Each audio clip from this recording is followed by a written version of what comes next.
You ever look at your front porch and think, yep, this is the moment my quiet retirement turns into a tactical mission? Because that's exactly what went through my mind when I saw my wife, Kelly, on the ground, clutching her shoulder in pain, while three guys from our HOA stood over her smirking. See, I'm not just some retired guy tinkering with fishing rods and lawn chairs. I spent 25 years in the Navy SEALs. And when someone touches my wife, it doesn't end well. But this time, I wasn't reaching for weapons. I was reaching for strategy. Kelly and I moved to Cypress Hollow, a picturesque little neighborhood that advertised peace, community, and a great lake for fishing. She's a head nurse, and I'm supposed to be a peaceful woodworker now. We picked a home with a big backyard so Kelly could grow her medicinal herbs and I could finally build her the trellis she'd always wanted. It took me weeks to build that thing. Strong, beautiful, handcrafted. 3 days after putting it up, this over-muscled clipboard warrior named Rick Barnes knocked on our door. He's the self-proclaimed compliance officer for the HOA. Told me my trellis violated some obscure rule, Regulation 42B or some nonsense. No warning. Just a $500 fine and a demand to take it down within 48 hours. I tried reasoning with him, offered to file retroactive paperwork. But Rick grinned like he'd won a prize. Rules are rules, he said, slapping a violation notice into my hand and strutting off like he'd just saved the neighborhood. Our neighbor, James, who's a retired cop, gave me the lowdown. The HOA here isn't about order. It's about control. The president, Darlene Hargrove, runs it like a cartel with Rick and her accountant sidekick, Greg, backing her up. They've bullied families out, levied mysterious fines, and even tried rezoning lots to consolidate power. Kelly and I decided we weren't going to be their next victims. We filed appeals. We tried the professional route. What did we get in return? 5 more violations. Our mailbox was suddenly the wrong shade of beige. The grass was too long by half an inch. Kelly's herbs were labeled as unauthorized vegetation. And apparently, my self-defense classes for neighborhood kids were a nuisance.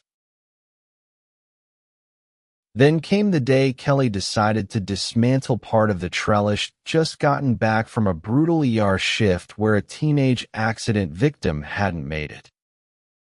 Her eyes were heavy. Her soul was heavier. She told me, "It's not worth the stress."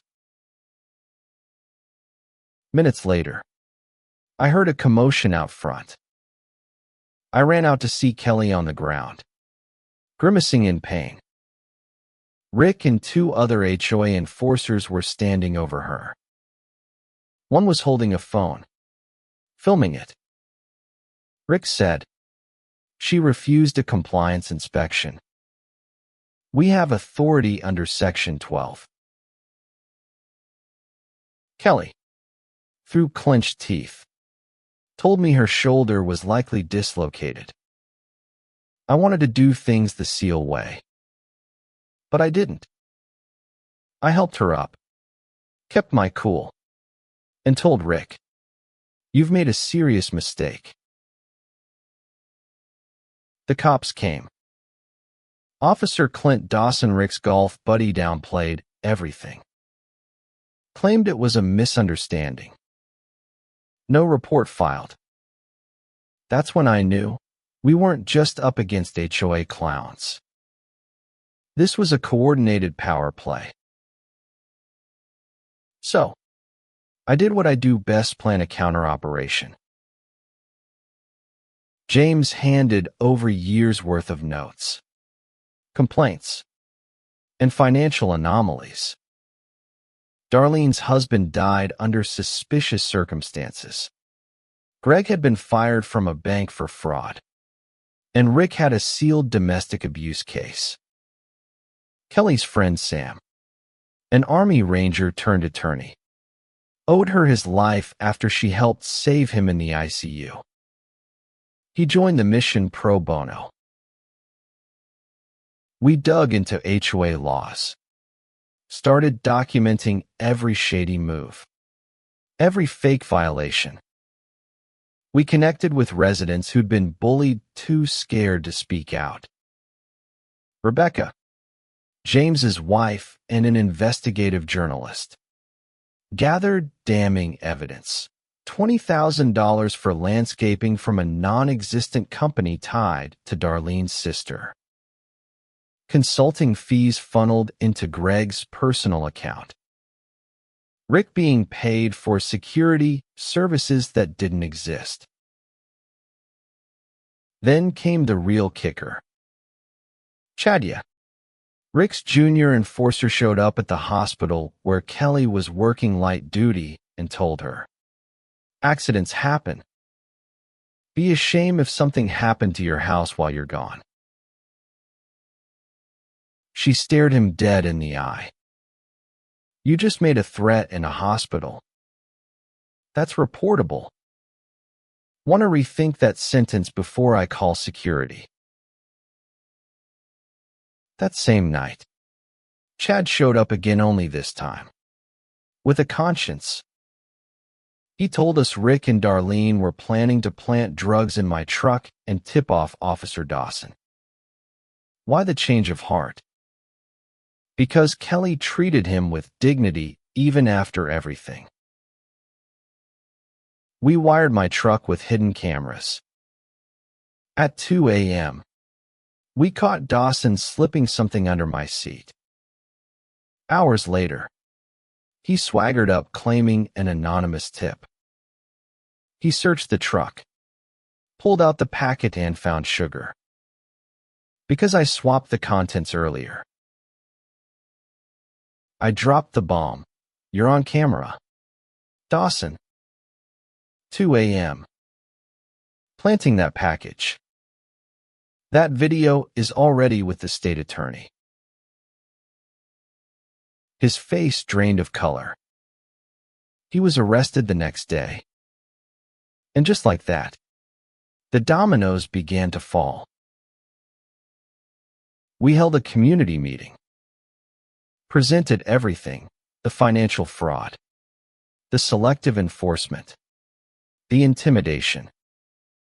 The residents voted out the board. Darlene and Greg were charged with embezzlement. Rick, assault and conspiracy. Dawson lost his badge and pension. The new HOA slashed fees by 30%, brought in real community input, and turned the old enforcement office into a rec center. And Chad, he's now volunteering there, teaching kids about accountability. Sometimes, the battles that find you aren't the ones you trained for, but they're the ones that matter most. So tell me, have you ever had to stand up against a corrupt HOA or community bully? Drop your story in the comments. Let's shine a light on these hidden tyrants. Together.